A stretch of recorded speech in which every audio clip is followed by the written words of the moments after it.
it downfield. It is. Oh, it's caught. John Moran in the clutch. Oh, my word. Oh, my God. Deep to right field. Way up there. And way down the sideline. Jefferson. Another huge run. Jalen Red broke tackle. Stayed on his feet.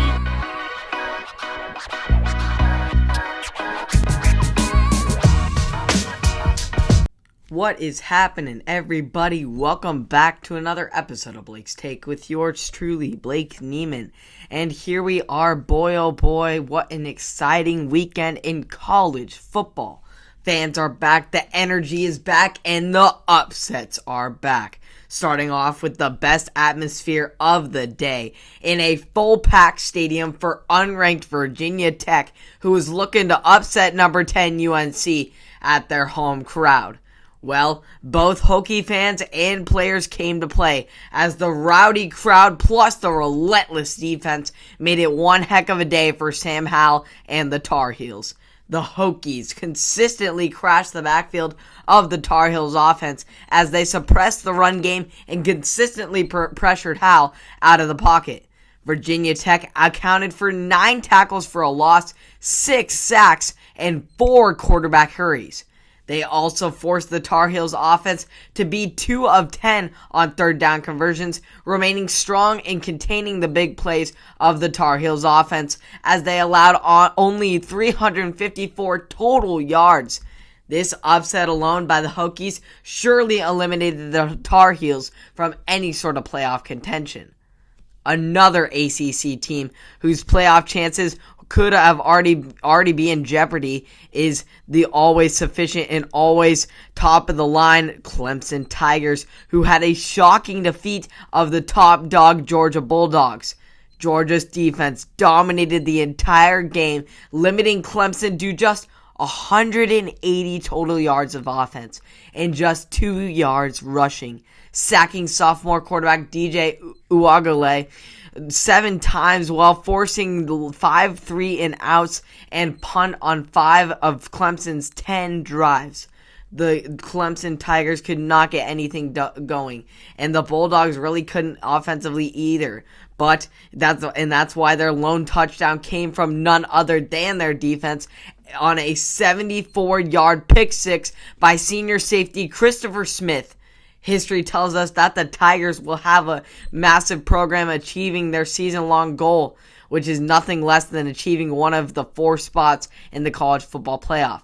No team played in a BCS championship game or made the college football playoff after losing its home opener since 1998. Not home opener, but just their opener since 1998. The unfortunate reality is that Clemson's fate of earning its way into the college football playoff is in the hands of other teams and the committee at this point. Their strength of schedule is nowhere near the SEC or Big Ten, so they don't have big games to show that they can make up for this loss. They are expected to roll through the ACC like always, so their real test for the season and their fate came in this game, and they failed that test. We'll see if the committee and other teams will fall out and they will get a chance again, but this was a tough loss for the Clemson Tigers. This weekend, though, other teams may have not failed the test, but barely skimmed by with a passing score. The number 2 team in the country, Oklahoma, led by Heisman favorite Spencer Rattler, escaped a close one against Tulane, 40-35, in a very sloppy season debut for the Oklahoma Sooners. It was definitely a tale of 2 halves as the Sooners posted an expected and exceptional 37-14 lead at the break, showing their dominance. However, things took a sharp turn for the high-flying Sooners in the second half, as they only managed to post 3 points while gaining just 27 yards on 19 carries and going only 2 of 7 on third down. Although Spencer Rattler did complete 30 of his 39 passes to go along with 2 touchdowns on the day, he also threw for 2 interceptions, with the first coming on just his second pass attempt of the season. The Sooners better clean this up, as this showing will not cut it against a top contender, let alone any team in the Big 12. Another team with a close call was our own Oregon Ducks, who found a way to squeeze by Fresno State, who really gave the Ducks a run for their money in a 24-31 defeat. Similar to the Sooners, the Ducks jumped out to an early lead, but then flattened as Fresno State scored 2 unanswered touchdowns to tie the game up midway through the third quarter, and then eventually took the lead in the fourth on Abraham Montano's field goal. Thankfully, 6-year senior Anthony Brown took control with his legs, scoring on a 30-yard quarterback keeper for the game winner as the Ducks survive. Offensively, they were struggling quite a bit, and as well as defensively, and the defensive struggles are largely attributed to the loss of defensive end Kayvon Thibodeau, who left the game at halftime with a left ankle injury. Thibodeau had a great showing in his season debut, forcing a turnover to set up a CJ Verdell touchdown. It appeared that he injured his left ankle, but Coach Mario Cristobal is optimistic that his Heisman Trophy candidate will be able to return for the Ducks' biggest game of the year against the Ohio State Buckeyes.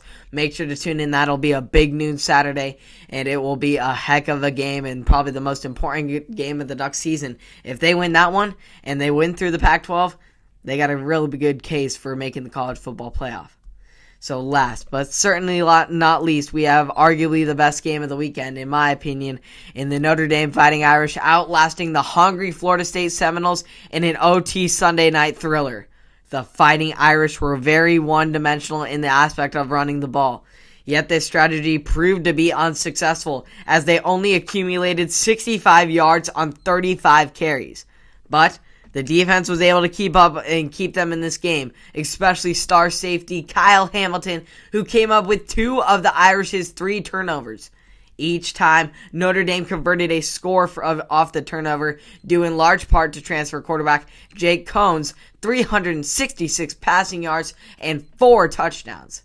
After falling into an 18-point deficit, the Seminoles needed a spark in the fourth to get them going, and they got it from Mackenzie Milton, who was stepping back onto the gridiron for the first time in nearly 3 years after suffering a career-questioning injury, gruesome leg injury in 2018. Milton led an impressive final 2 drives to send this game into OT, and set up the Seminoles a chance to take down the top 10 ranked Notre Dame Fighting Irish. In the extra quarter, though, Milton set up for kicker Ryan Fitzgerald for a in his range 37-yard attempt, but it sailed wide left, with giving Notre Dame kicker Jonathan Dorr a chance to put this game to rest. And he sure did, with a 41-yard field goal that gave the Fighting Irish the relieving 41-38 victory. Coach Kelly said it himself, he wanted to dang near execute the players with how much they didn't execute. But he said it that they got a lot of work to do, and they need to definitely learn from it. But it's easier to learn from their mistakes after such a great win than after such a terrible loss that could alter their season.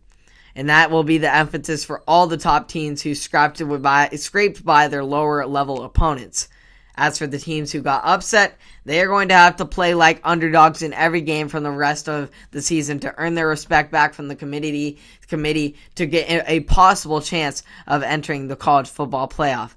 That'll be a stretch, though, and that'll rely and see if other teams can continue to scrape by, or they will continue to dominate, or just completely fall off the cliff. We'll see how it goes. College football's getting wild, folks, and it's only week 1. I'm excited to see what happens in week 2, and especially for that Oregon-Ohio State game. I hope it's a good one, but I'll give you the take after it and see where the Oregon Ducks will go from here, whether they're headed to the college football playoff or they have a major defeat to the Ohio State Buckeyes, who are currently the large favorite, but I think the Ducks can go get them. I hope they can. And you can tune into more of Blake's Take, local sports and national sports, on Apple Podcasts, Spotify, and or YouTube. I hope you all enjoyed, and I will see you all in the next one. Have a great day.